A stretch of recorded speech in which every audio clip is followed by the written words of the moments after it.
மக்கள் ஆதரவுல தனிப்பெரும் கட்சியா உருவெடுத்திருக்கு. 106 இடங்கள் இப்ப வரைக்கும் நம்ம பேசிட்டு இருக்க இந்த நொடி வரைக்கும் ஒரு இடம் ஜெயிக்க மாட்டாங்க. நீங்க களத்துக்கு அது ஒரு தற்கொலை கூட்டம், அது ஒரு குட்டி நம்பர்ஸ். களத்துக்கு பார்க்கும்போது களத்துல எங்கேயுமே அவங்க இல்ல. அமைதி புரட்சி நடந்திருக்கா, விசில் புரட்சி நடந்திருக்கா? அப்ப விஜய் சொல்ற மாதிரி இன்ஸ்டாகிராம் புரட்சி நடந்திருக்கு. இன்ஸ்டாகிராம்ல இருந்து ஓட்டு போட முடியாதுல்ல. இன்ஸ்டாகிராம் இன்ஃபுளுசரை வந்து விலைக்கு வாங்கினாங்க. நீங்க யூடியூப்ல கத்துக்குதுன்னு கத்துறீங்க, உங்களை பார்த்து ஓட்டு போடாதவங்க இன்ஸ்டாகிராம் இன்ஃபுளுசரை பார்த்து ஓட்டு போட்டுருவாங்களா? சாம்பார் ஆப் எனக்கு இது சரியா இருக்குன்னு நீங்க சொல்றீங்களா?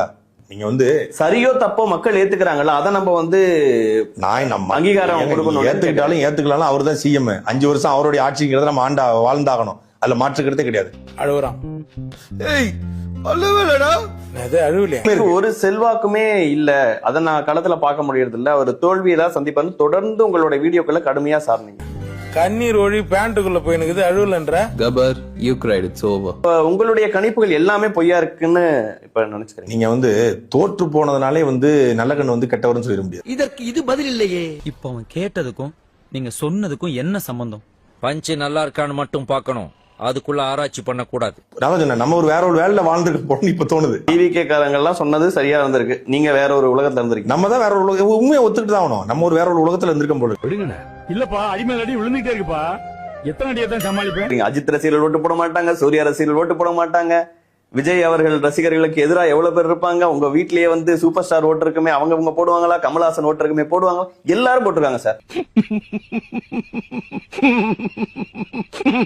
திமுக அதிமுக வரும்போது தொடர்ந்து அவங்க வந்து ஓட்டுக்கு காசு தராங்க, ஏதோ காரணங்கள் அப்படி அடுக்குவீங்க. இப்ப நாம் தமிழர் கட்சியின் கொள்கை பரப்பு செயலாளரா தோல்விக்கான காரணங்களா? இப்ப ஓட்டுக்கு பணம் தரல தாவேகா, ஒத்துக்கிறீங்க? அப்படிலாம் கிடையாது. ஓட்டுக்கு பணம் கொடுத்திருக்காங்க. ஒரு அளவுக்கு மேல இது வரைக்கும் போட்டு நாம் தமிழர் கட்சியின் வாக்குகளுக்கு பிரச்சனையே இல்ல. விஜய் அவர்கள் வருகையால நாம் தமிழர் கட்சி பாதிக்கப்படாது, ஒரு ஓட்டு கூட போவாது அப்படின்னு யாராலும் தொட முடியாத ஒரு வாக்கு வங்கி அப்படின்னா அது நாம் தமிழர் கட்சிக்கு மட்டும்தான் இருக்கு என்பதை இந்த தேர்தல் தலைக்கணமும் அகம்பாவும் உங்க கட்சி எங்க கொண்டு போய் விட்டுருக்குன்னு பாத்தீங்களா? என்னங்க அது இப்படி ஆயி போச்சு? படுபாவீங்க எல்லாருமா சேர்ந்து உங்களை இந்த நிலைமை கொண்டு வந்து விட்டாங்களே. 8% அங்கீகரிக்கப்பட்ட கட்சி. எங்களை மாதிரி எவ்வளவு ஓட்டு வச்சிருக்கோம் பாருங்க. எங்களுடைய மாநாட்டு கூட்டத்தை பாருங்க, நாங்க பிரச்சாரத்துக்கு போகும்போது கூட்டத்தை பாருங்க. நீங்க 3% கூட இல்ல. எரிச்சல் ஆகுதுங்க. எத்தனை பேரோட கனவு, எத்தனை பேரோட உழைப்பு, எத்தனை பேருடைய உணர்வு, எல்லாத்தையும் மண்ணாக்கிட்டு உட்காந்துக்கிட்டு நல்லாவே இருக்க மாட்டீங்களா? நல்லாவே இருக்க மாட்டீங்களா? நல்லாவே இருக்க மாட்டீங்க. நீங்க வந்து 16 ஆண்டு காலமாக தொடர்ச்சியா களத்துல நின்னு 15 வருஷமா டேரா போட்டுக்கிட்டு குறுக்கவும் நெடுக்கவும் அலைஞ்சிட்டு இருக்கிறீடா.